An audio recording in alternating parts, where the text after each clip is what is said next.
Welcome sa Pinas Showbiz News ngayon. Para sa video natin ngayong araw, meron na naman po tayong fresh at nagbabagong updates patungkol kay Maine Mendoza at kay Alden Richards. Kung tunay mong mahal si Maine Mendoza at Alden Richards at ngayon ka lang nakadalaw o di naman kaya ay naligaw sa channel na ito, please po, i-click mo na yung subscribe and bell buttons para lagi kang updated sa mga kaganapan kina Maine at kay Alden.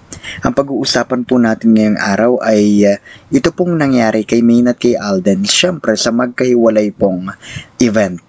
Okay, ang una po rito ay yung panglalaglag nito pong si Yorme, na tila baga may magagalit nga naman daw po kay Alden Richards dahil mayroon pong kiss mark, no? Hindi po kiss mark pero lipstick. Itong si Alden Richards sa kanyang pisngi doon po sa Canada. At sabi nga ni Yorme, magagalit yung taga-kabila. Okay? So, ang dami hong nagpalapalagay po rito. Ang dami pong mga comments na nakuha po doon po sa pangyayaring ginawa nito ni Yorme. At ang dami nga pong nagsasabi na imposibleng si Catherine Bernardo po ang taga-kabilang tinutukoy nila dahil talagang nagsanib puwersa ng araw po ang GMA at saka ABS-CBN sa paggawa po ng mga proyekto. So, ang tinutukoy na ng taga-kabila dito, alam naman natin kung sino. Okay? Alam ni Yorme yon kung sino. At syempre, hindi rin mawawala. Ito naman pong ginawa nitong si Vic Soto dito po kay Maine Mendoza. Kung saan, ang dami nga pong nagtataka na nagsasabi na bakit naman daw po on-cam pa ginawa nitong si Bossing yung pag-smear o di naman kaya ay yung pagsimangot nito kay Maine Mendoza. Ang dami daw tuloy nakakita, no? Sabi ko naman sa inyo, basta't may kinalaman kay Maine at kay Alden, araw-araw po natin pag-uusapan ng mga bagay na yan. At kung huwag ka nga nanood ng mga video updates natin pero hindi ka naman nakasubscribe na kung ano pang hinihintay mo, i-click mo na yung subscribe and bell buttons para lagi kang updated sa mga kaganapan kina Maine at kay Alden. At kung nanood ka nga nanood ng mga video updates natin at marami ka pang kilalang mga Alden fans dyan na hindi pa nakasubscribe sa atin, naku, ano pang hinihintay mo? Sabihan mo na sila na dito tayo magsama-sama nang sa gayon lagi po tayong updated sa kanilang dalawa. At narito nga po mga komentong napili ng aming team patungkol sa mga updates natin kanina lang. Unahin natin na naging komento nitong si Miss Dorix Tatupan. Sabi niya rito, di napahiya yung mga fan na yun. Akala ata maloloko niya si Tisoy. Kung meron mang tao na nakakaalam ng itsura ni Maine, anumang anggulo, si Alden yon. Natural, magkasama sila ever since the day the Lord blessed them as husband and wife. Diba? At yung tawa ni Tisoy na yon, di lang dahil sa edited yung picture, kundi ang katotohanan, kung pwede lang na magsalita siya, baka napahiya sila. Ay nako, kampo ni Panot, asus. Lagi na lang silang nagkakalat ng mga walang kapaguran sa mga imbensyong palpak, hahaha. And thanks to Mengay dahil nabigyan agad niya ng justice ang sarili niya sa isa na namang kampo ng Sarsuela in the name of MJ Lastimosa, no? Bakit nga siya talaga ang buntis? Sa totoo lang, may mas bagay sila ni Panot. Mukha kasi silang bakla. Forgive me Lord, di ko mapigilan ng sarili ko, Mr. Pinaswell. Ganyan din po ako kapag talagang ang daming nang deder kina Maine at kay Alden. Hindi ko rin po mapigilan yung sarili ko. Sabi ko nga po nung isang araw, kasi simba ko lang tapos nakagawa na naman ako ng kasalanan dahil pinagtanggol ko si Mina at si Alden, pinupulaan nila, ayan, nampula na rin ako. Diba? Hindi ko mapigilan kapag ganon. Sabi naman po dito ni Miss Ellen Amorao, good day, Mr. Pinas. Salamat sa pagbasa ng comment ko. Akala ko ba nag-file na daw ng annulment kuno si Panot at kesyo may ibang lalaki si Meng at balita pang si Vic Soto ang ama. Diba? Kung nung kasagsagan ng Sarsuela ay panay ang gamit at mention nila kay Mengay, now naman na gusto nilang lumusot at mag-graceful exit puro si Meng ang pinalalabas nilang masama. Sino bang maniniwala kay MJ na kasapi sa Sarsuela? Yang buntis issue na yan, July pa nila sinasabi pero hanggang ngayon ay basag sila.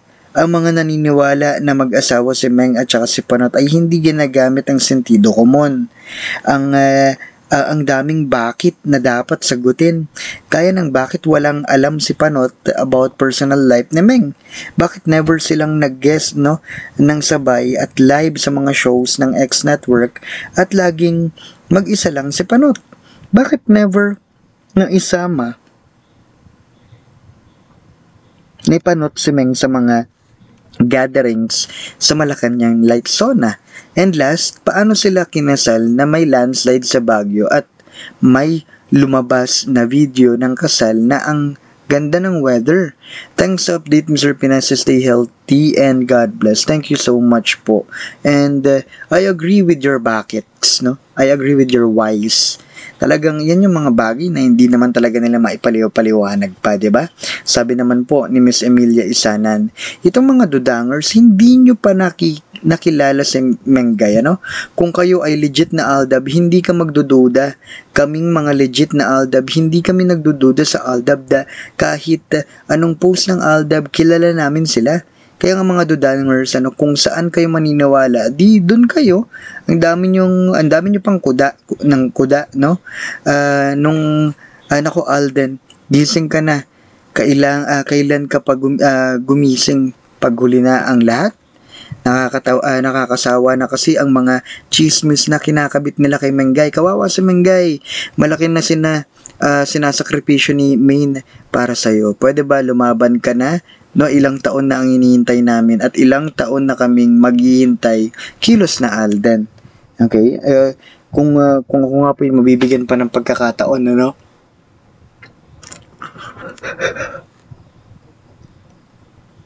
Kung tayo po yung mabibigyan pa ng pagkakataon na makausap po si Alden, uulitin po natin yung sinabi natin sa kanya na, Alden, medyo marami-rami na tayong pera, ano?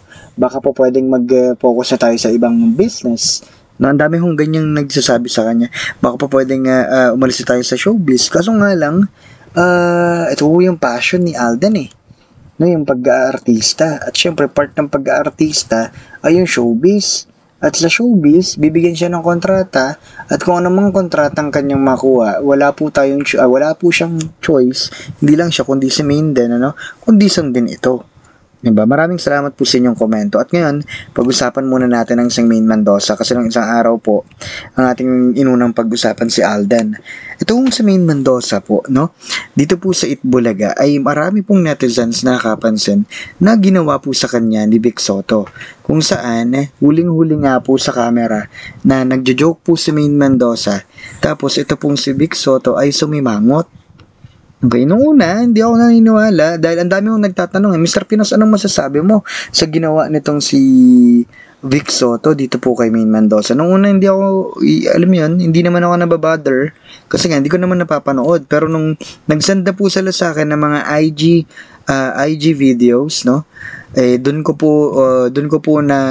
ako nagulat, ano? Talaga nga namang nag-make face, ano, itong si Vic Soto dito po kay Main Mendoza. At imbis nga tumawa na si Main Mendoza, naging seryoso na lang din po yung kanyang pagmumuka, ano? Dahil yun nga, hindi nga maintindihan eh. Hindi ko rin alam eh. Parang parang napaka-moody ni Bossing, ano? Doon po sa napanood ko. At ang ikalawa naman natin dapat pag-usapan, ito naman po yung may kinalaman kay Alden Richards. Okay? Kung saan, siya nga po yung inalaglag pa ni Yorme. Ito naman pong si Yorme, talagang alam kung sino yung pinatutungkulan. Kasi sabi po dito ni Yorme, nako Alden, baka may magalit sa'yo maya-maya, no, sa kabila. Yun po yung kanyang sinabi. So, doon po, ang dami pong netizens ang napasabi. Sa paanong kabila?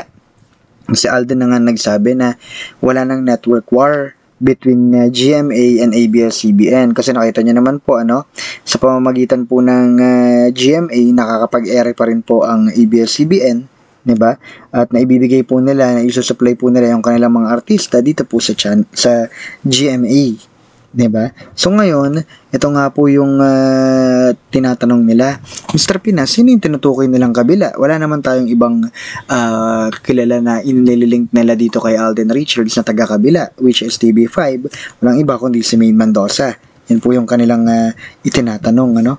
Dahil napaka-imposible nga naman daw po ng kanilang tinutukoy ni Yorme na taga-kabila ay si Catherine Bernardo, dahil medyo matagal-tagal na po silang nagtatrabaho as one, ano? At alam naman po natin yun na kung sino po yung mga producer ng kanilang magiging pelikula. Kaya nga, ang dami pong natawa dito po sa ginawa ni Yorme dahil alam na alam po ni Yorme ang katotohanan. Okay? Muli, ito po ang Pinas Showbiz News ngayon.